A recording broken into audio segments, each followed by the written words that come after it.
Welcome to This Explainer. Today, we're diving straight into how the biggest sporting event in history suddenly became the ultimate stage for the world's smaller nations to completely steal the show.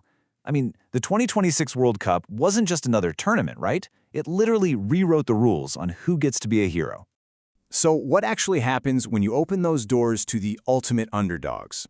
For decades, as we know, the World Cup was practically a VIP club for traditional powerhouses. But 2026 completely flipped the script. We're going to break down exactly how this massive shift forever changed the beautiful game and why the incredible stories of these emerging nations had literally billions of us glued to our screens. Section 1. The Invitation, the biggest stage ever. Okay, to really grasp this, we gotta look at the numbers. The summer of '26 brought this historic expansion across North America. But the absolute magic number? 48. For the first time ever, a staggering 48 national teams got the invite. That single game-changing decision threw the doors wide open for debuting nations who, let's be honest, had previously only ever dreamed of a shot like this. Just imagine being a lifelong fan of a team that had never made the cut. This expansion took the tournament from this super exclusive club to a genuine global festival of dreams. You had millions of fans traveling across North America, packing their flags, belting out their anthems, specifically because, finally, their nation had a seat at the table. Section 2. The Giant Slayers, highlighting the biggest surprises. Because here's the kicker, guys. These underdogs didn't just show up to, take some nice photos and participate. No way. They arrived ready to completely dismantle the football hierarchy. I mean, picture it. An African team shocking a former world champion with a wild last-minute goal. Or a debuting nation snagging their first-ever World Cup victory. These weren't just wins. They were instant national holidays that proved reputation alone absolutely does not win matches. And it wasn't just a fluke. This proved that decades of entrenched football infrastructure could be entirely neutralized by raw unity and just tactical fearlessness. These smaller nations hit the nail on the head. Systemic advantages and heavy favorites can absolutely be undone with a well-organized squad playing with pure, undeniable conviction. Section 3. The Crucible, surviving the group drama. Now, landing a shock win is great, but surviving the group stage? That was an absolute gauntlet. We saw teams that experts completely wrote off, pulling off actual miracles.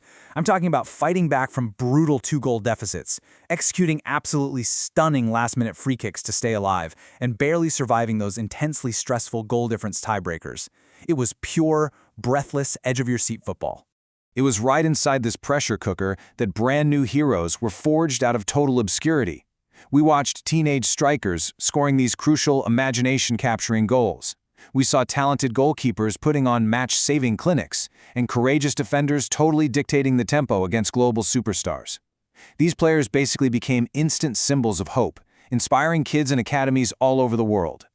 Section 4. Facing the Football Giants, the Ruthless Knockout Stage. So as these survivors marched into the knockouts, the margin for error pretty much vanished completely.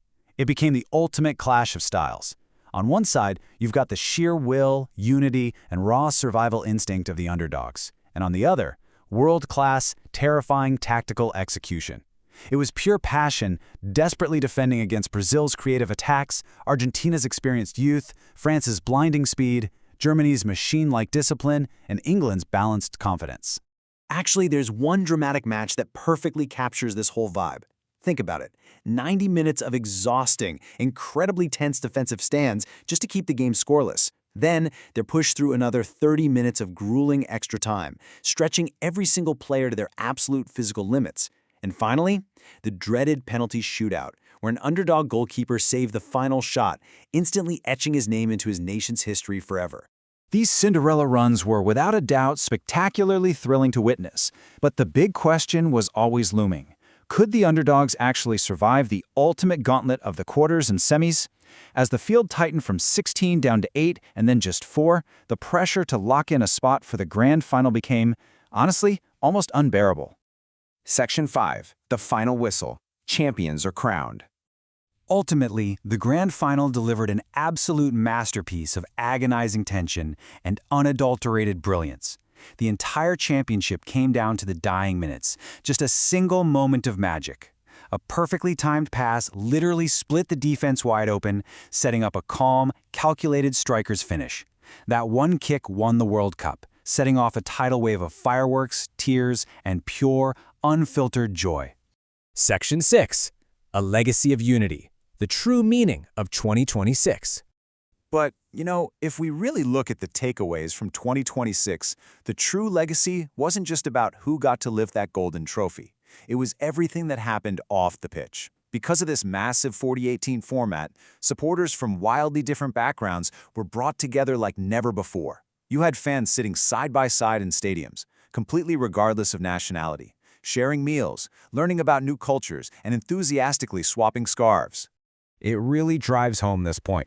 The expanded format didn't just give us more games to watch. It proved that football is genuinely a universal language. When you finally give smaller nations the chance to step up and dream, they don't just participate, they rise up, they create lifelong memories, and they inspire generations across the entire globe to dream even bigger. So, I'm going to leave you with this final thought to chew on. Now that the world's biggest stage has finally made room for everyone, and those doors are permanently propped open for the underdogs, who do you think is training right now in some quiet corner of the globe, just waiting to shock the world next? Thanks for hanging out with me for this explainer. Keep learning, and definitely keep dreaming big.